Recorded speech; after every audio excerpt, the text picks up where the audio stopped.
Hello viewers, আসসালামু আলাইকুম।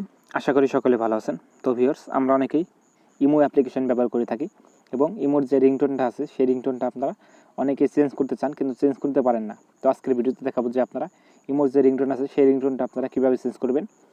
তো ভিডিওটি আপনারা ধৈর্য সহকারে দেখবেন, না টেনে শেষ পর্যন্ত দেখার চেষ্টা করবেন, তাহলে আপনারা বুঝতে পারবেন। তো ভিডিওটি আর বেশি লম্বা করবো না, চলে যাব মূল ভিডিওতে।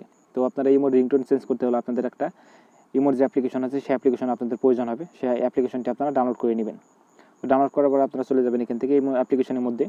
তো আপনারা ইমো অ্যাপ্লিকেশনের মধ্যে চলে আসার পর আপনারা দেখতে পাচ্ছেন এখানে প্লাস আইকন আছে, আপনারা এখান থেকে প্লাস আইকনে ক্লিক করবেন। তারপরে আপনারা এখান থেকে মোর অপশনে ক্লিক করে দিবেন। তো মোর অপশনে ক্লিক করে দেওয়ার পর দেখতে পাচ্ছেন এখানে উপরে দেওয়া আছে সেটিংস, আপনারা এখান থেকে সেটিংসে চলে যাবেন। তারপর চলে যাবেন আপনারা এখান থেকে নোটিফিকেশনসে। আপনারা এখান থেকে নোটিফিকেশনসে চলে যাওয়ার পর দেখতে পাচ্ছেন এখানে কল সেটিং বলে একটা অপশন আছে, আপনারা এখান থেকে কল সেটিংসে চলে যাবেন। তো আপনারা কল সেটিংসে চলে যাওয়ার পর দেখতে পাচ্ছেন উপরে লেখা আছে রিংটোন। তো আপনারা এখান থেকে ডিফল্ট রিংটোনে ক্লিক করে দিবেন। তো আপনারা ডিফল্ট রিংটোনে ক্লিক করে দেওয়ার পর আপনারা দেখতে পাচ্ছেন এখানে অনেকগুলো গান এখানে চলে আসবে। তো এগুলো আপনাদের ডাউনলোড করে আপনাদের ব্যবহার করতে হবে। তো আপনারা এখান থেকে ক্লিক করে দেবেন। দেখতে পাচ্ছেন এখানে ফাইলের যে একটা অপশন আছে, আপনারা এখান থেকে ফাইল অপশানে ক্লিক করে দেবেন। তারপর আপনারা এখান থেকে চলে যাবেন নিচে। তো এগুলো ডিফল্টভাবে যে রিংটোনগুলো আছে সেই রিংটোনগুলো আপনারা সেট করতে পারবেন আপনাদের ইমোতে।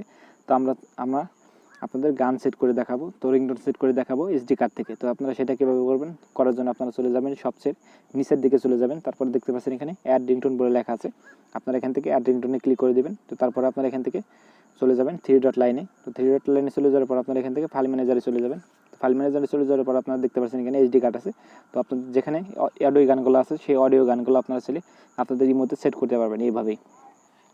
তো আশা করি আপনারা বুঝতে পেরেছেন যে কীভাবে আপনারা আপনাদের ইমোতে অডিও গানগুলো সেট করতে পারবেন, রিংটোনগুলো আপনারা চাইলে সেট করতে পারবেন তো খুব সহজে।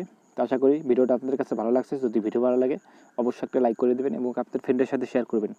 আর আপনারা যদি আমার চ্যানেলটা এখনো পর্যন্ত সাবস্ক্রাইব না করে থাকেন অবশ্যই সাবস্ক্রাইব করবেন এবং পাশে থাকা নোটিফিকেশন বেলটিতে ক্লিক করে অল করে দেবেন এরকম আরও নতুন নতুন ভিডিও পাওয়ার জন্য।